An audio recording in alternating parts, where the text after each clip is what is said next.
I normally shoot on my Sony FX6, but for a recent trip I had to use something significantly smaller, to be exact, this Osmo Pocket 3 here. So we will see an image quality comparison directly with the FX6, how to dial in the most cinematic settings, how to grade this properly, and I show you what a result video can look like when you apply these first 3 steps. Since I didn't know at all what to expect from this camera, I made a test shooting on my terrace where I compared the image of both cameras. I opened my editing software to compare them, but then I somehow made a mistake because I put in the FX6's footage on both sides. But wait, no, the angles were different. I realized that the Pocket 3's image, in this case, looked almost identical to the one of the FX6, which I didn't like, to be honest. I expected this to be the noticeably better camera. So that piqued my interest and I made some further tests. You can decide which side is which. I always kept the Pocket on one side. Let's start with some outside shots with natural colors. Let's put a face in it. Now some light is coming from the side. We start to see dynamic range differences. And now, worst case scenario, we have the sun directly in the frame. So the big reveal on the left was always the Sony FX6, on the right always the Pocket 3. And that's the setup I filmed this with. I just clamped the Pocket 3 on my tripod. The most important thing to make any camera look good is to dial in the correct settings. And for the Pocket 3, this means shoot in DLOG-M. That gives you the most dynamic range and the most flexibility in color grading, which we will see later in my example. The second very important setting is the shutter speed. These cameras use crazy fast shutter speeds in bright lighting conditions, which does not look very pleasing or cinematic. In general, we are used to seeing quite a lot motion blur in movies, which are created by slow shutter speeds. In general, the shutter speed should be twice as fast as the frame rate you set in your camera. So when you shoot at 24 frames per second, the shutter speed should be a 48th of a second, or something similar. If you shoot 30 FPS, shutter speed should be a 60th of a second, and so on. That way a natural amount of motion blur is recorded and it looks more like a movie and less like a sports broadcast. But when you set such a slow shutter speed, you will notice that the image gets very bright. And that's because the shutter lets in light for a 50th of a second, which is quite long actually. And we need to put sunglasses on the lens to bring the amount of light down. And that's what ND filters are for. I bought these very cheap variable ND filters from K&F Concept, and they are okay for the price. A link is in the description. Great is that they are variable, so I can adjust how dark they are, depending on the situation I'm filming in. And here's how to adjust them. You need to look at the exposure info on the screen on the top right. Adjust the ND filter until the exposure is somewhere between -0.3 and 0. That way you can work with bright skies more easily, they are not overexposed. If you buy other filters, that's fine, but take care that they are very thin, because with the thicker ones, they will hit the gimbal right when you switch off the Pocket 3. There is not so much space in here. Now let's grade DLOG-M footage of the Pocket 3. I use Davinci Resolve because in terms of color, it offers the most options in my opinion. And all that I will show you can be done with the free version of Resolve. Step 1 is to set up the correct color management. I click on this gear icon to open up my project settings, and I open the color management. In there I set Davinci YRGB as color science. I do not work in a color managed environment due to some general color issues I have with Fusion with that. And as timeline color space I use Davinci Wide Gamut Intermediate, and this is important. That's a much wider color space than Rec 709, so you can work more accurately with colors, which we will see later. And I'm on a Mac, so I use Rec 709A as output color space.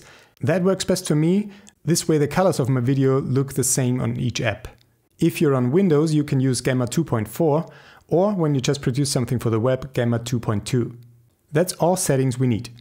Now let's have a look at the actual grading process. Some people only adjust the log footage only by adding contrast and saturation. Well, that's wrong. Log is just a computed format and not a lack of saturation, so we can compute from log to get a Rec 709 image back. And this could be done with a LUT. Let's make another version of this color grade, delete everything and start from scratch. DJI offers its own LUT. Let's see how this looks like when we apply it.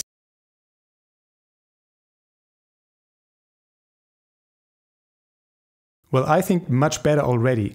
This is a much more precise representation of what you shot in Rec 709. But I have another way of doing this. which is even better, I think. Let's again make another version of this color grade, delete everything and start from scratch. I use an effect that's called Color Space Transform. I apply it and I need to tell Resolve now from which color space I want to transform it to which new color space. Well, since we used the Pocket 3, I can set DJI D-Gamut and the gamma curve is just Rec. 709. That's because the Pocket 3 shoots in DLOG-M and the only value we have here is D-Log. But that's really something different. DLOG-M has a Rec. 709 curve, so we need to set that here. If you do not fully understand this, that's not a problem, just remember these values. Now we've told Resolve what this clip was shot with, we need to define to which new color space we want to transform it. You might think now, well, Rec. 709, because that's what we want to see on screen. No, we first transfer it to Davinci Wide Gamut, Davinci Intermediate. This is the same color space that we set in our timeline in the settings. That's the bigger color space that we want to work in to get more precise color adjustments and overall a better grading experience. After this node, we can make now all of our adjustments of colors like contrast, saturation, masks and so on.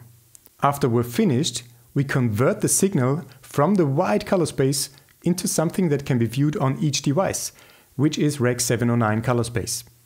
So we add another color space transform from Davinci Wide Gamut Intermediate to Rec. 709 and Rec. 709A, which is the same as the output color space that we defined in our project settings.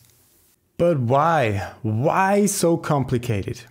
Okay, to answer this, let's move back to the shot without the color space transform. I have activated the waveforms and as you can see, when we move the gain, so the highlights up, they are simply cut off at the top. You only see white in the images where the sky was before.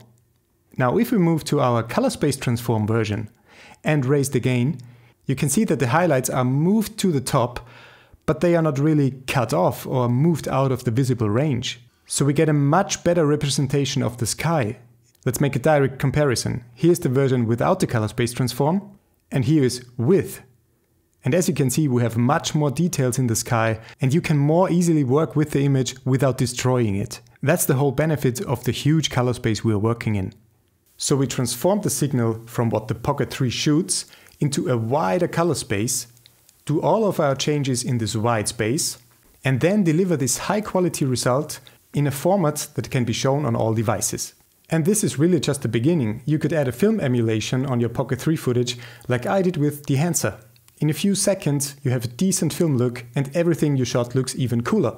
If you want to buy the plugin DEHANCER, you can use my promo code FILMLOOK10 and you save 10% on every purchase. If you use the tips from this video, you get extremely nice images. I took the Pocket 3 with me on my last vacation and I was surprised how good the footage was and how stable it was when I walked with it, in comparison to what I get with my FX6 or any of my mirrorless cameras. So it's an amazing camera for always having it with you, for content creators, vloggers, travelers, or people that do a bit of everything.